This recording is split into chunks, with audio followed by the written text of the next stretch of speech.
Hello दोस्तों, नमस्कार। आज फिर से जीके के अभ्यास सेट के रूप में सेट संख्या 9 के साथ आपके सामने हूँ, जिसमें सबसे पहला प्रश्न है, निम्नलिखित में से कौन सा ज्ञान के सिद्धांत पर बल देता है। ज्ञान के सिद्धांत पर बल देता है तो इसमें है उपनिषद हो जाएगा। चौथा विकल्प उपनिषद जो है ज्ञान के सिद्धांत पर बल देता है। उपनिषद हिंदू धर्म का महत्वपूर्ण श्रुति ग्रंथ है, श्रुति ग्रंथ, और वैदिक वाङ्मय अभिन्न भाग है। वाङ्मय के इसमें परमेश्वर, परमात्मा, ब्रह्म और आत्मा के स्वभाव और संबंध का बहुत ही दार्शनिक और ज्ञानपूर्वक वर्णन किया गया। दुनिया के कई दार्शनिक जो हैं उपनिषद को सबसे अच्छा ज्ञान कोश मानते हैं। ये संस्कृत से जुड़े हैं और 17वीं सदी में दारासिकों ने इन उपनिषदों का फारसी में अनुवाद करवाया था। किसने? दारासिकों ने 17वीं सदी में उपनिषदों का। उत्तर प्रदेश सरकार ने किस एक्सप्रेस वे का नाम बदलकर अटल पथ हो जाएगा, अटल पथ रख दिया था? तो ये था बुंदेलखंड एक्सप्रेस वे, बुंदेलखंड।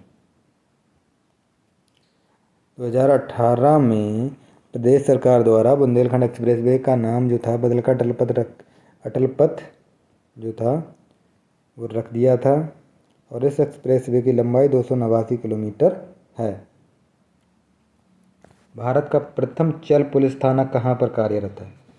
ये पंजाब राज्य के होशियारपुर में है। विकल्प संख्या पहला हो जाएगा। होशियारपुर जो है भारत का प्रथम चल पुलिस थाना है।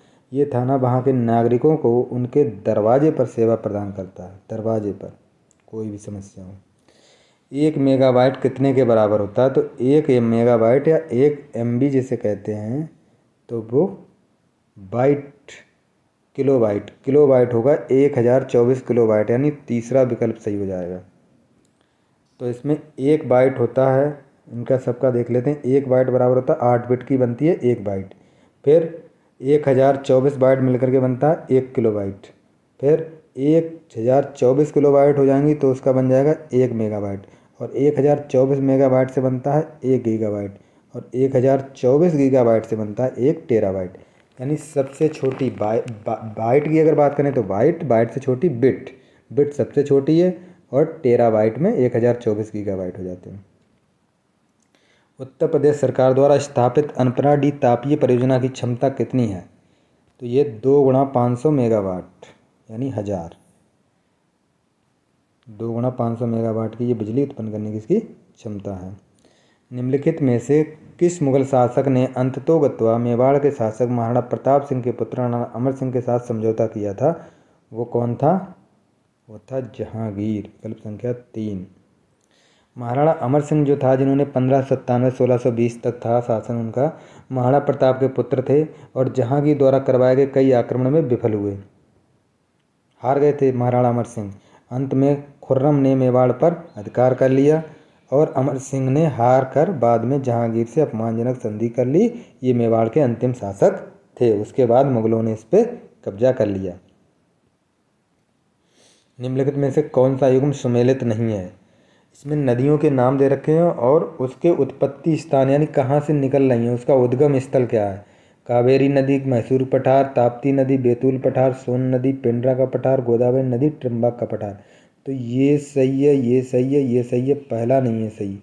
कावेरी नदी जो है वो पश्चिमी घाट के ब्रह्मगिरी पर्वत से निकलती है। पश्चिमी घाट से निकलती है कावेरी नदी। और पश्चिमी घाट में कहाँ से? ब्रह्मगिरी पर्वत से, जो कर्नाटक के तमिलनाडु में बहने वाली एक सदानीरा नदी है। सदानीरा का मतलब इसमें जल सूखता नहीं है, हमेशा नदी में जल बहता रहता है। अन्य जो दक्षिण भारत की नदियां हैं काफ़ी उनमें सूख जाता है जल गर्मियों में, जबकि अन्य सही सुमेलित हैं। ये जितने भी विकल्प दे रखे हैं। विश्व शिक्षक दिवस कब मनाया जाता है? जो राष्ट्रीय शिक्षक दिवस है वो तो 5 सितंबर को मनाया जाता है, लेकिन विश्व शिक्षक दिवस उसके अगले महीने की 5 तारीख यानी 5 अक्टूबर को मनाया जाता है। अंतर्राष्ट्रीय शिक्षक दिवस या विश्व शिक्षक दिवस 5 अक्टूबर को मनाया जाता है। और विश्व शिक्षक दिवस 1966 से प्रति वर्ष 5 अक्टूबर को मनाया जा रहा है। राष्ट्रीय शिक्षक दिवस जो है हमारे देश का 5 सितंबर को डॉक्टर सर्वपल्ली राधाकृष्णन, जो हमारे दूसरे राष्ट्रपति और प्रथम उपराष्ट्रपति थे, उनके जन्मदिन पर मनाया जाता है राष्ट्रीय शिक्षक दिवस। ऑपरेशन ग्रीन संबंधित है। ऑपरेशन ग्रीन में 3 हैं, 3 सब्जी, पोटैटो, टोमेटो और अनियन।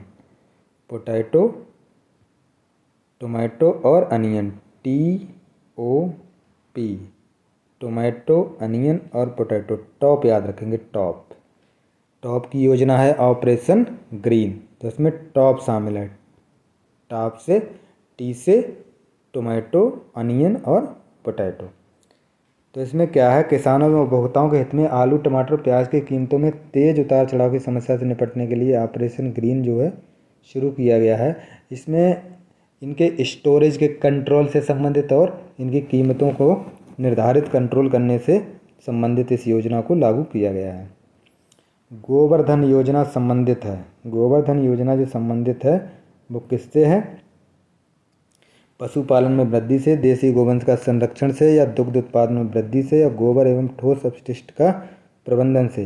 तो भारत द्वारा जानवरों के गोबर और ठोस अपशिष्ट कंपोस्ट को उर्वरक बायोगैस, ये इसका हो जाएगा विकल्प 4।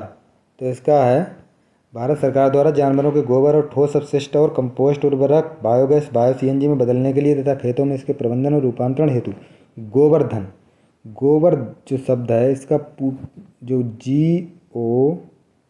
GOBAR, गोबर जो है इसका फुल फॉर्म है, G से galvanizing organic bio agro resources, galvanizing organic bio, और A से एग्रो और R से रिसोर्सेस और धन हो गया, नामक योजना शुरू करी गई है। तो इसका विकल्प हो जाएगा 4। ये गोबर और ठोस अपशिष्ट प्रबंधन से संबंधित ये योजना है।